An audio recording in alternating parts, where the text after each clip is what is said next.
God has a definite plan for everyone. Everything that happens in our life is planned and supervised by God.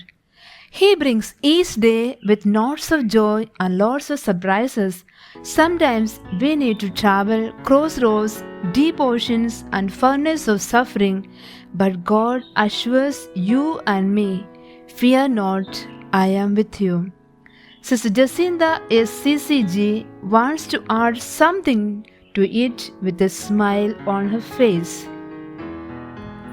A consecrated person faces uncertainties in life, tragedies and sufferings, but the Lord who gives strength each day in the Holy Eucharist and in prayer unfolds many gifts and strength for each day. What a joy to follow the Lord! What happiness! No one can resist such great love. When God meets man, it is an epiphany. When man meets God, it is an experience. Experiencing the warmth and the heart of Jesus, John sang on God's love. Experiencing the wounds of Jesus, Thomas sailed to India. Experiencing the risen Christ, Mary Magdalene became the first apostle. Throughout the centuries, people have their experience of God. Here is a sister of charity, Sister Jecintha D'Souza, who had a near-death experience during the first wave of COVID-19 in July 2020. Nothing is accidental in our life. Everything happens by the plan, purpose, and knowledge of God. Sister Jecintha D'Souza belongs to the congregation of the Sisters of Charity of Saints Bartholomew Capitanio and Vincenza Gerosa. She belongs to the Mangalore province. She is a religious for the last 38 years. At present, she is a local superior at St. Vincent's House, Father Muller's Charitable Institutions, Kankanadi, Mangalore. She is professor and principal at Father Muller College of Nursing, Mangalore. She has a teaching experience of more than 38 years and a rich experience as an administrator. She has published various books and articles and has contributed research papers to various journals of repute. She has been a resource person for several national and international conferences and workshops. She is a member of the Expert Committee for Inspections at the University, Nursing Councils and NAC. Sister Jecinta is non-stop today to tell about the wonders of the Lord. Let her story be an inspiration to all of us to realize that God's purpose in our lives will be fulfilled, come what may. Praise the Lord. Praise the Lord, sister. I'm happy to be here and to share a few of my experiences. I would like to share about my vocation. Before that, I am Sister Jecintha D'Souza, member of St. Vincent community in Father Muller's Hospital, working as the principal of Father Muller's College of Nursing. And I am a sister of charity of the congregation of Saints Bartholomew and Vincenza, called as SCCJ sisters. And I am happy to be a sister of charity. That brings me directly to my vocation. My vocation is God's plan. It is like as God prepared Moses and our forefathers in the Old Testament, it is exactly so even my vocation.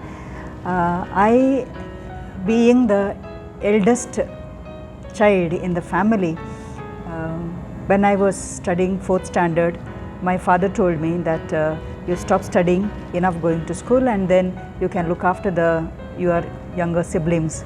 So I had to say yes, because my parents, my father and mother, were poor, a devout family, and I was happy to be the family member in that little family. And when my father said not to go to school, I was ready to stay back.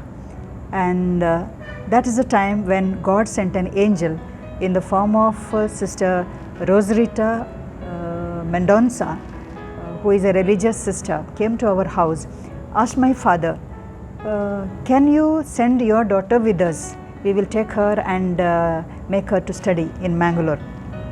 And my father said, he thought for a moment and he said, I don't have any money to offer. I cannot do that. If you are taking her, you take her and get her educated. Hence I landed up in Mangalore to Infant Mary's Convent, Jeppu, and from there I started to go to school, to Infant Mary's School, Jeppu, Mangalore, for 5th standard.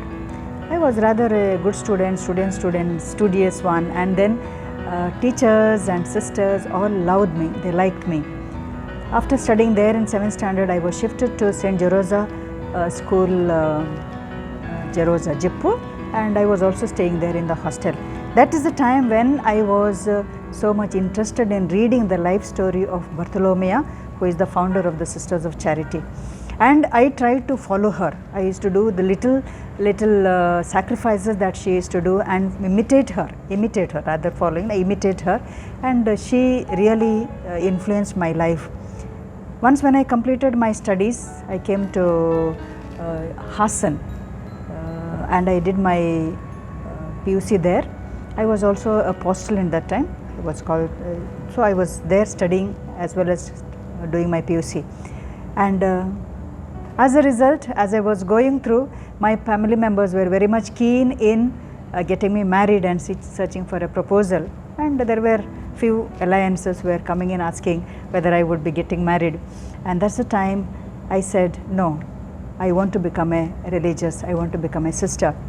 And my father was very happy because he always had love for priests and nuns, and he prayed that somebody in the family should become a priest or a nun. He was very happy. But this is the word that he told me. He said, I have no objection in you going to become a religious, but if you put your hand to the plow, don't look back. This is what he said, and with joyfully he sent me to become a Sister of Charity. And from then onwards, I am happily continuing in this congregation. This is my vocation story in order to make it shorter. I took up this ministry of teaching in Father Muller School and College of Nursing in the year 1990. That means in the year 1989, I completed my BSc Nursing from Bangalore College of Nursing Fort. In December, I landed up in Father Muller St. Vincent Convent. And then 1990, January 2nd onwards, I took up the responsibility as a nursing teacher, first in the School of Nursing for 2 years. After which for 2 years I went for my post-graduation study in Father Muller's itself. In 1994 I completed. From 1994 to 2011 I worked in Father Muller College of Nursing under different designations. 2011 to 2017 more or less. For about 5 years I took a break and I worked in Father Muller in Athena College of Nursing. And 2017 I was called back again, and in the month of May I took back that responsibility, and I am still working in Father Muller College of Nursing.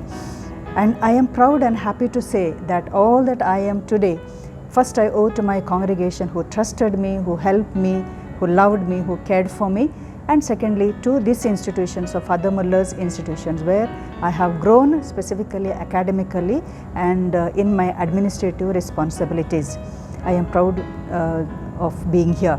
And during this course of time from the year 1990 onwards, hundreds and thousands of students have passed out from my hand, and they do remember me, and many of them keep in contact, though not very many, all of them are grown up busy in their families, but still many of them remember.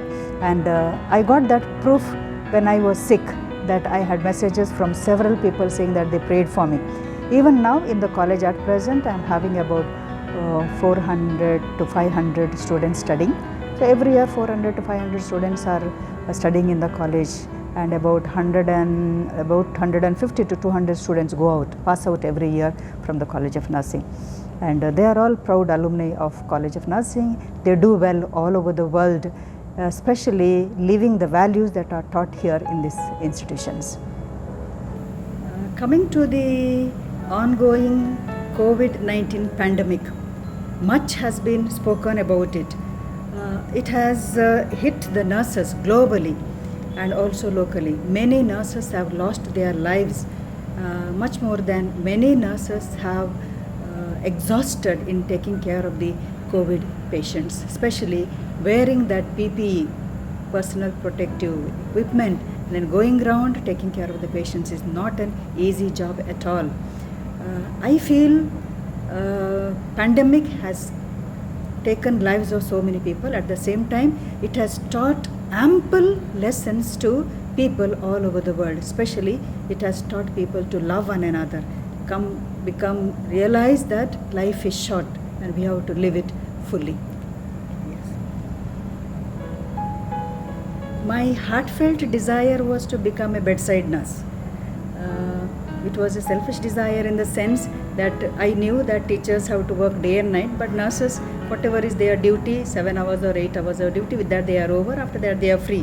Whatever, I desired to be a bedside nurse, but I did not get that opportunity because I went into the teaching line. Later on I began to like the teaching line, and now I love being a teacher or being an administrator or whatever that I am given with. With this pandemic, when there was an opportunity for me to do a little bit, I opted to go near the bedside of the patient. Much more, I went into the fever clinic where patients were coming to check whether they are COVID positive or no, when they were having some symptoms. To be very frank, I was there only, though I was to work for 1 or 2 days there, I was there only for half a day. And there also I have not done my work well because the senior staff nurses or some of them who were my students there, they did not allow me to do any work there, but I was there around. That was one thing. Secondly, one of my sister in the community, Sister Zina, got sick. And as an animator of the community, it is my duty and my responsibility to go and see her and then take care of her. I did that willingly, took care of her. But later on, a few days later, she was found to be having positive, COVID positive. She was admitted to the hospital, and that very day even I also had to give my sample because I was having a little bit of headache and feeling a little bit of breathless. On July 27th, 2020, I was diagnosed to have COVID. I just cannot even now understand or comprehend how I got ill. Unless and otherwise that I was half a day in the fever clinic, and of course I took care of my sister in the community for 2 to 3 days. But I don't believe that could be the reason why I had COVID. But anyhow, I was identified to be having highly positive COVID. So I was shifted to the hospital, and in the hospital that is an unique experience. Being the more or less the first patient in the hospital at a level of being a principal of the college, and then it is the beginning of the disease. Everyone was apprehensive and worried as to what is it going to be. And in the hospital, the experience of staff nurses wearing their PPE in and then coming and standing near the door, not getting inside the room, giving food at the door, keeping the tablets at the door, made me feel that I was not really wanted. They all were frightened that they would also get COVID, and it is natural to be so. And I think that brought me more and more closer to the Lord. Mobile was my faithful companion that time, where I was able to listen to some hymns, pray the rosary along with in the mobile, see some good videos which enthused me, which kept me positive, which kept my morale high. Second, my companion, strong companion, was my rosary. The rosary that my father who, when he died, my mother gave it to me. That rosary is with me now, and that rosary was constantly in my hand. And these two things kept me going until I was not well with my breath. I was finding very difficult.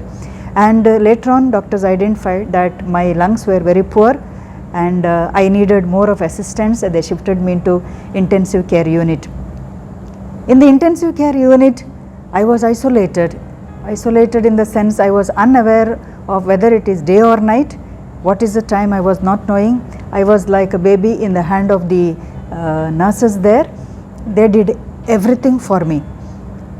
Doctor said my lungs were very poor and all the other parameters also were not good, but I felt quite healthy. Actually, I felt quite healthy. I was not feeling the effect of the symptoms, but one thing that I did was to surrender myself to the Lord. Being a Christian or a religious, one of the best advantages is that we are always ready to die. I am always ready to die because I am going to meet my Father, Heavenly Father, who has loved me so much. That kept me courageous. I surrendered myself to the Lord and I really prepared myself to die. I think when I was sick, more than me, it is my sisters, my congregation sisters, who suffered more, along with my family members. Because later on, when I was out of my disease, I came to know how many messages my provincial superior had sent to the sisters to continue to pray for me, giving them updates. And my superior general had sent messages to the whole of the institute to pray for me. So I had the greatest strength of the prayers from all of my institute sisters and my province and especially my community, as well as my family members, my staff, my students, my relatives, my friends, everyone. I think they were suffering more than me, thinking that they would lose me and they wanted me to be back. And you see, I am a miracle now, sitting before you, sharing my experience. I have gone through some rare experiences as I was on the deathbed with the ventilator. And those experiences I have written in this book, Tell of His Wonders. And you could read this book. It will increase really the faith of everyone who reads it. I am not going to repeat all of them, but then these experiences come before me every day now. I am able to comprehend, I am able to relive them, especially that one of experience where I met Jesus as a child, where Jesus lifted me up and took me to the heavenly abode, where I was able to be free, see, serene. And that experience I relive every day during the Eucharist now. Second thing that I would like to say is that it has brought me more and more closer to the Lord, having lot of trust and confidence, a childlike trust and confidence in Him. Often I speak to Him like a little child speaking to his or her father. And believe me, the Lord fulfills all my heart's desires, even sometimes without even asking. I just desire it in my mind, or I don't even express it, and it is done by the Lord. He hears me, and I surrender myself totally to the Lord.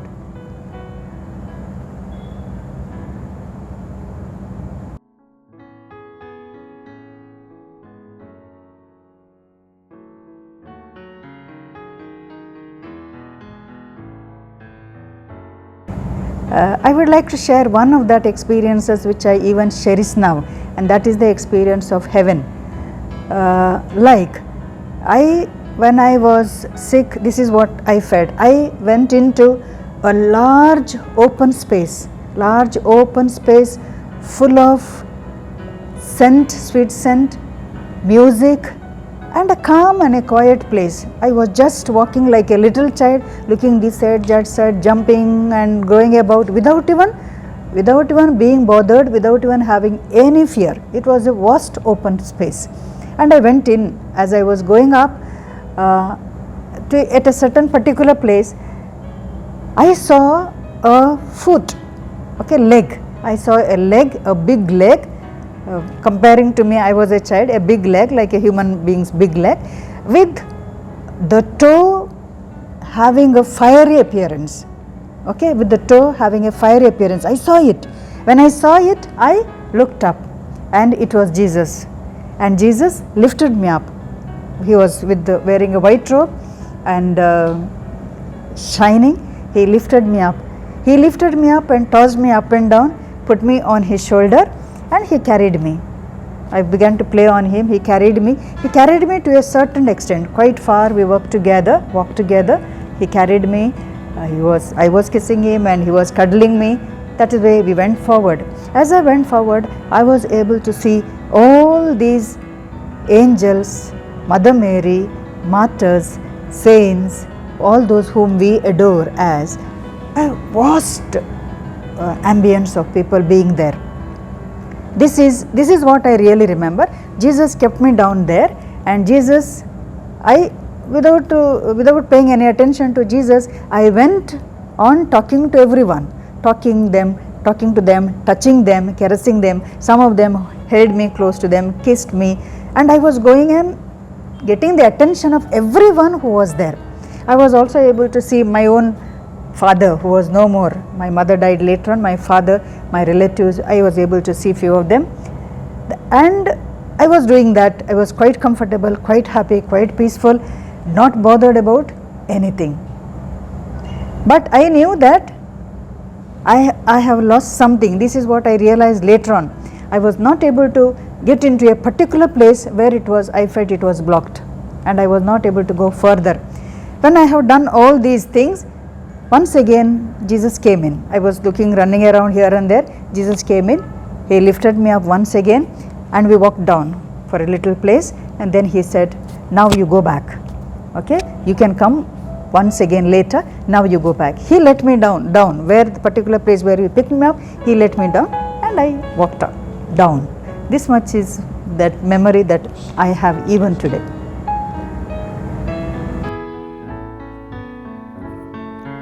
Life has some strange ways. Some incidents happen to our life in an unexpected time, in an unexpected way. Still, that has something to teach us.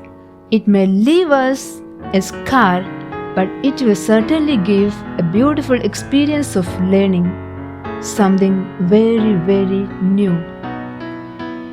From the severe COVID-19 pandemic, Sister Jecintha D'Souza has a near-death experience. More than that, a new life of grace began because she was privileged to see the Lord, whom she follows, serves in person, and enjoy the heavenly beauty for some time. Sister Jecinta had to face days of suffering and sickness, but when she returned back to normal life, she has more clarity on her divine call, more love to Jesus, and more smile on her face. Let this experience of Sister Jecinta touch our hearts to cling to Jesus, more especially in times of adversity. Jeremiah 31 says, I have a plan for you, a plan for your welfare. Painful challenges are best gifts that make us remain ever grateful to the giver, and coming out of it makes life more meaningful. The accidents in our life happens with the purpose of God. The author of life enters into our life in his mysterious way to unfold his immense love and goodness. His mighty power is greater than the effect of COVID-19 pandemic. Jesus the physician has touched the life of our dear Sister Jecinta and has brought her to new life, giving an opportunity to make her life still more beautiful to him. Her struggles to come out from the journey of death to life, darkness to light, and helplessness to hopefulness have become a symbol of testimony of the power of prayer. Sister Jecinta is non-stop today to tell about the wonders of the Lord.